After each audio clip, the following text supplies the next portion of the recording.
There were some big books on a table at his side, and he dragged one suddenly toward him. "There was a picture of a snake charmer in this," he exclaimed. "Come and look at it." The book was a beautiful one with superb colored illustrations, and he turned to one of them. "Can he do that?" he asked eagerly. "He played on his pipe and they listened," Mary explained. "But he doesn't call it magic. He says it's because he lives on the moor so much, and he knows their ways.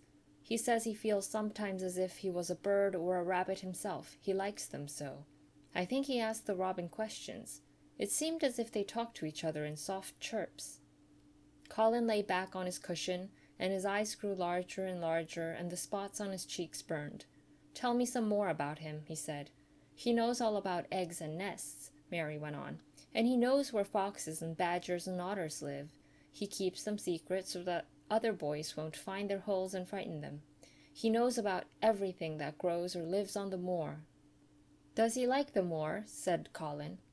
"How can he when it's such a great, bare, dreary place?" "It's the most beautiful place," protested Mary. "Thousands of lovely things grow on it, and there are thousands of little creatures all busy building nests and making holes and burrows and chirping or singing or squeaking to each other. They are so busy and having such fun under the earth or in the trees or heather. It's their world." "How do you know all that?" said Colin, turning on his elbow to look at her. "I have never been there once, really," said Mary, suddenly remembering. "I only drove over it in the dark. I thought it was hideous. Martha told me about it first, and then Dickon. When Dickon talks about it, you feel as if you saw things and heard them, and as if you were standing in the heather with the sun shining and the gorse smelling like honey, and all full of bees and butterflies." "You never see anything if you are ill," said Colin restlessly. He looked like a person listening to a new sound in the distance and wondering what it was. "You can't if you stay in a room," said Mary. "I couldn't go on the moor," he said in a resentful tone. Mary was silent for a minute, and then she said something bold. "You might, sometime." He moved as if he were startled. "Go on the moor? How could I? I am going to die." "How do you know?" said Mary unsympathetically. She didn't like the way he had of talking about dying. She did not feel very sympathetic. She felt rather as if he almost boasted about it. "Oh, I've heard it ever since I remember," he answered crossly. "They are always whispering about it and thinking I don't notice. They wish I would, too." Mistress Mary felt quite contrary. She pinched her lips together. "If they wished I would," she said, "I wouldn't. Who wishes you would?"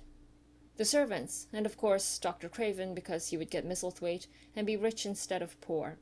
He daren't say so, but he always looks cheerful when I am worse. When I had typhoid fever, his face got quite fat. I think my father wishes it too." "I don't believe he does," said Mary quite obstinately. That made Colin turn and look at her again.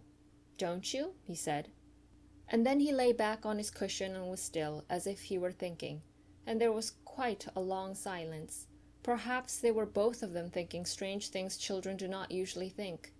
"I like the Grand Doctor from London because he made them take the iron thing off," said Mary at last. "Did he say you were going to die?" "No." "What did he say?" "He didn't whisper," Colin answered. "Perhaps he knew I hated whispering. I heard him say one thing quite aloud. He said, 'The lad might live if he would make up his mind to it. Put him in the humour.' It sounded as if he was in a temper." "I'll tell you who would put you in the humour, perhaps," said Mary, reflecting. She felt as if she would like this thing to be settled one way or the other. "I believe Dickon would. He's always talking about live things. He never talks about dead things or things that are ill. He's always looking up in the sky to watch birds flying, or looking down at the earth to see something growing. He has such round blue eyes, and they are so wide open with looking about. And he laughs such a big laugh with his wide mouth, and his cheeks are as red as cherries." She pulled her stool nearer to the sofa, and her expression quite changed at the remembrance of the wide curving mouth and wide open eyes. "See here," she said, "don't let us talk about dying. I don't like it. Let us talk about living. Let us talk and talk about Dickon, and then we will look at your pictures." It was the best thing she could have said. To talk about Dickon meant to talk about the moor and about the cottage and the 14 people who lived in it on 16 shillings a week, and the children who got fat on the moor grass like the wild ponies, and about Dickon's mother, and the skipping rope, and the moor with the sun on it, and about pale green points sticking up out of the black sod. And it was also alive that Mary talked more than she had ever talked before, and Colin both talked and listened, as he had never done either before. And they both began to laugh over nothings as children will when they are happy together, and they laughed so that in the end they were making as much noise as if they had been two ordinary, healthy, natural 10-year-old creatures, instead of a hard little, unloving girl and a sickly boy who believed that he was going to die. They enjoyed themselves so much that they forgot the pictures and they forgot about the time. They had been laughing quite loudly over Ben Weatherstaff and his robin, and Colin was actually sitting up as if he had forgotten about his weak back, when he suddenly remembered something. "Do you know there is one thing we have never once thought of," he said. "We are cousins." It seemed so queer that they had talked so much and never remembered the simple thing that they laughed more than ever, because they had got into the humor to laugh at anything. And in the midst of the fun the door opened, and in walked Dr. Craven and Mrs. Medlock. Dr. Craven started in actual alarm, and Mrs. Medlock almost fell back because he had accidentally bumped against her.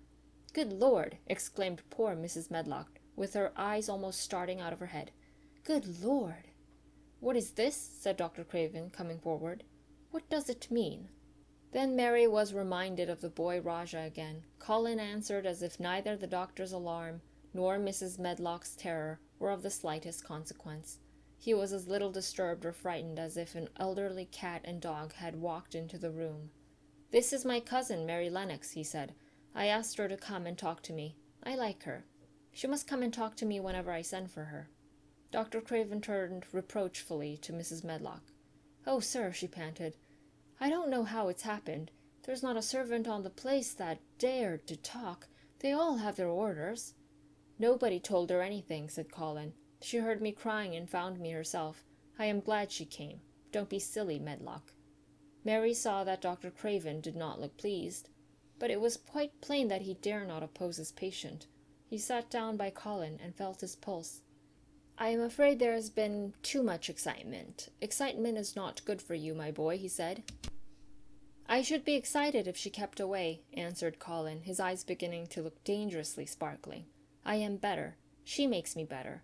The nurse must bring up her tea with mine. We will have tea together." Mrs. Medlock and Dr. Craven looked at each other in a troubled way, but there was evidently nothing to be done. "He does look rather better, sir," ventured Mrs. Medlock, "but, thinking the matter over, he looked better this morning before she came into the room."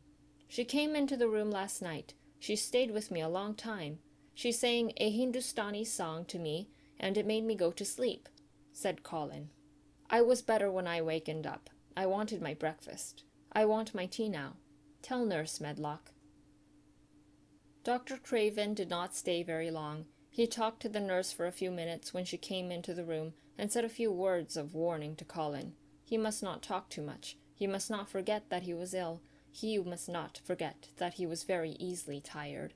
Mary thought that there seemed to be a number of uncomfortable things he was not to forget. Colin looked fretful and kept his strange black-lashed eyes fixed on Dr. Craven's face. "I want to forget it," he said at last. "She makes me forget it. That is why I want her." Dr. Craven did not look happy when he left the room. He gave a puzzled glance at the little girl sitting on the large stool. She had become a stiff, silent child again as soon as he entered, and he could not see what the attraction was. The boy actually did look brighter, however, and he sighed rather heavily as he went down the corridor. "They are always wanting me to eat things when I don't want to," said Colin, as the nurse brought in the tea and put it on the table by the sofa. "Now if you'll eat, I will. Those muffins look so nice and hot. Tell me about Rajahs."